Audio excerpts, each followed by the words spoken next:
So we finally finished with the Civil War and moving into the next period of American history, which is called Reconstruction. This is a picture that I find really, really interesting, fascinating to kind of look at really closely and see all the different things going on in the picture. I like to talk about this in class and sort of analyze the different parts of it, see what you notice about what's happening in the picture, but since we can't do that, I just want to draw your attention to a few things that are in it. We see this structure right front and center, and it's in the process of being built. As you can see from the left, the beams are coming in and being put up. Some people interpret it as it being torn down. If you kind of view that structure as like a cage, maybe you could imagine symbolism of slavery and tearing that down. I am not 100% sure what the artist's intention was, but we see a map of the United States on top of it, so I think it's probably more likely to represent the country as a whole and a rebuilding of the country. And you may notice on each side of the structure, there's on one side a community that's kind of fancy and a lot more populated and more to it, and on the other side it's a bit more sparse, that of course representing the North versus the South. But overseeing the whole thing, we see all these heads of people up in the sky, and if you look really closely, I wish I could individually point out each one. Oh, I can here. Some of the people you may see, George Washington, Abraham Lincoln, that's Thomas Jefferson. There's our good friend John C. Calhoun from a while back, Ben Franklin, Stonewall Jackson, John Brown. Hopefully you remember John Brown. Even Henry David Thoreau. I can't identify every single person that's in here. That's Roger Taney, Chief Justice Taney. But what you may notice is that there's Frederick Douglass right there too, that these are all people who have kind of come before, who have led us to this moment, and now they're sort of overseeing this process. And then here underneath them are hands shaking, maybe representing a coming together. And we've got like religious imagery up here as well, God overseeing the process. And the eagle and the American flags were representing the patriotism and the uniting of the country again. So let's move on. So what is Reconstruction? It is the period after the Civil War was over when the country had to kind of be rebuilt and put back together again. Physical rebuilding would include kind of rebuilding the cities that had been destroyed, the farmland, the just buildings and destruction from the war. Politically is referring to the government and the fact that the government had been so divided that states had actually seceded from the Union. So somehow our government and each state's position within it had to be restored.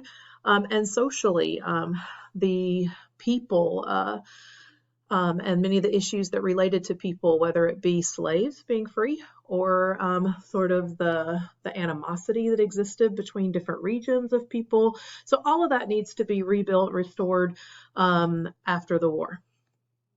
So the purposes of Reconstruction is to bring the country back together, restore the southern states' position within government. When I say bring back southern states, it means the process of allowing them to have actual governing power again. Once the war was over, they were basically conquered territory. They did not have any rights. They didn't have their representatives in Congress and stuff like that. So what should be the process for them to be able to get that power back and get that representation back? Should they just be forgiven and readmitted and let's move on? Or should there be maybe a process that they have to go through, maybe a little bit of a punishment to them for what they did by seceding, and to ensure that they don't secede or try anything in the future? Those are the different conflicting ideas about how those southern states should be readmitted. What to do about the slaves being freed? 4 million slaves were freed. And it's not so simple as to just free them. I think I mentioned this in the last video. Where do they go? What do they do? Should they be protected? Should they be granted rights? Should they be restricted from exercising certain rights? And again, it's going to be a conflict between different perspectives as to what happens with these former slaves. There are groups that seek to empower African Americans, allow them to have citizenship rights and even vote. That was the more radical kind of progressive view. On the other hand, there's a lot of people like former slave owners and people in the South who feel threatened by the idea that their entire social structure is in upheaval. So many of them will look for new ways to restrict and to discriminate and to oppress African Americans to kind of maintain that social hierarchy. So that's all going to happen during Reconstruction. We need to try to get the economy going again. Definitely some big changes that have happened during the war that's going to impact how the economy is going to go moving forward. And there's going to be a lot of conflicts between whose decisions and whose plans are going to be used. And of course, every group wants to have the power. And so there's a lot of bickering and fighting between Republicans and Democrats, each trying to have their plans enacted. Reconstruction can kind of be broken down into three parts. The first couple years of Reconstruction is when it's called presidential Reconstruction. And it kind of is based off of Abraham Lincoln's view of what to do going forward, which was to be a lot more forgiving, to be easier on the South. And even after his death, Andrew Johnson, who was his vice president, Andrew Johnson was actually a Southerner himself. He was from Tennessee. And actually had been a Democrat prior to becoming vice president. So he is a lot more, wants to be easy on the South as well. So while the president's plans are kind of enacted, it's called presidential Reconstruction. But by 1866, November of 1866, there's a congressional election, and more what were called radical Republicans were elected to Congress. And radical Republicans wanted a much harsher approach to the South, being more punishing to the South. And they also wanted to do a whole lot more to protect and to help the former slaves. So once those radical Republicans made it into Congress and had a large majority in Congress, we shift into their plan becoming the dominant plan, and this is called Congressional Reconstruction. And this lasts for a couple years until eventually we start to see some other issues that take over and kind of draw attention away from Reconstruction, and eventually Democrats in the South start to regain some of their power, and so Reconstruction gradually comes to an end. So it starts off with presidential Reconstruction, which is a lenient plan on the South. Then the radical Republican plan kind of takes over, which is harsher on the South, and then Reconstruction eventually declines over time. So the effects that the war had on the country, the South was completely destroyed. Their land destroyed, their property, just overall devastation of the South. So some of the responses to that was to try to start programs to help build orphanages, build hospitals, build schools, all that kind of stuff. Government provided programs for this. Our government's economy was in pretty bad shape. We had bad credit, which means it was difficult to have the money to do some of the things that were needed. So the solution was to try to raise taxes to get the money. Problem is, a lot of people didn't have money to pay their taxes. And if you don't pay your taxes, it means that you end up losing your land and your property. That's what's going to happen to a lot of people in the South, particularly.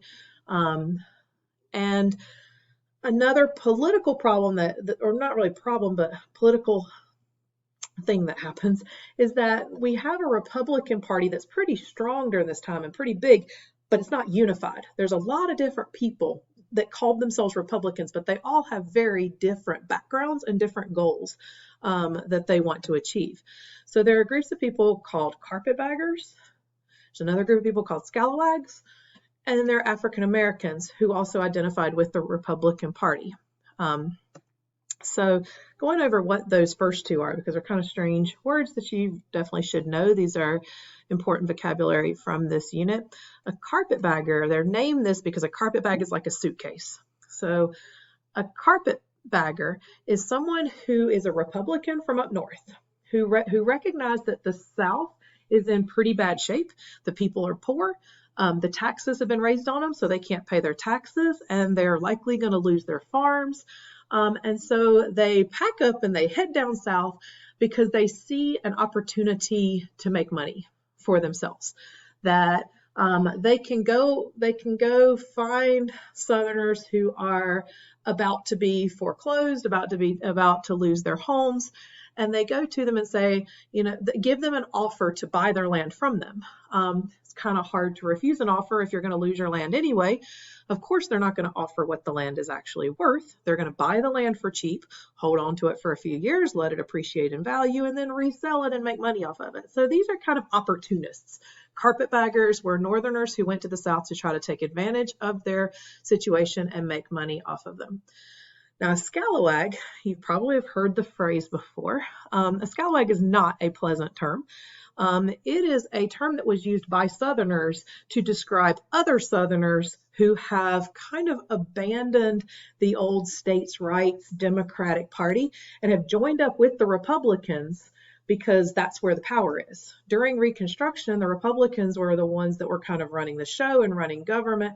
So a scalawag would be like, here's a Southerner, and like their next door neighbor has kind of joined up with the enemy, per se, as they would see it. So they would call him a scalawag. So both of these are Republicans, but they're entirely different. One is from the North, who is just out for themselves trying to make money. A scalawag is a Southerner who used to be a Democrat, but again are trying to take advantage of an opportunity. But they are Southerners by heart, whereas carpetbaggers are Northerners. So they're different backgrounds. And then African Americans were Republicans because the Republican Party was the party of Lincoln, the party of the Emancipation Proclamation, the party that wanted to free the slaves. And then the radical Republicans were the ones who even wanted more rights and freedoms for the former slaves. So African Americans definitely identified with the Republican Party. And they actually got the ability to be in government in a lot of southern states because after the war, the former ones who had been in power, the Democrats, they were disenfranchised because they were facing treason charges. They had, fought against the government, so they weren't able to hold office and they weren't able to vote. So that kind of left an opening for African Americans to have more of an active role in government. In fact, the most African Americans in a single state government was in South Carolina. Which is kind of incredible if you think of South Carolina, which was the state that had the most slavery. It was kind of the heart of the Confederacy to have African Americans in their state government. But it's because the white Southerners, the former slave owners, they couldn't vote, they couldn't hold office. So there was this window of opportunity when African Americans were able to hold office in a lot of places. And one African American politician that I'd like you to recognize and to know is a man named Hiram Revels. He was the first African American man to be a senator, and he represented the state of Mississippi. Interestingly, he actually is filling a seat that formerly had been held by Jefferson Davis, the president of the Confederacy. Jefferson Davis, though, again, facing treason charges, not able to vote, not able to hold office. Hiram Revels is in his place sitting in the U.S. Senate, which is pretty cool irony and kind of interesting there. But Hiram Revels, first African-American senator. And here we see an interesting cartoon, and I'll let you kind of pause and look at this closer, but it definitely shows that there's a lot of animosity and a lot of divisions that are held. Here we have a former slave reaching out to a former slave owner. Likely he's probably a Southern former Confederate. The slave is holding onto the tree of liberty, says, "Give me your hand." And he says, "I'm not going to let you help me. This is a white man's government." Then we've got what's likely a Republican on the bank there saying, "You really should take any means you can to get to shore, even if it is a black man who saves you." But you see a lot through Reconstruction documents, this phrase, "it's a white man's government." There was definitely a lot of resentment for the newfound freedom and rights that were being proposed and exercised by African Americans during this time. So we'll stop there and I'll pick up with the next video about how Reconstruction is going to happen.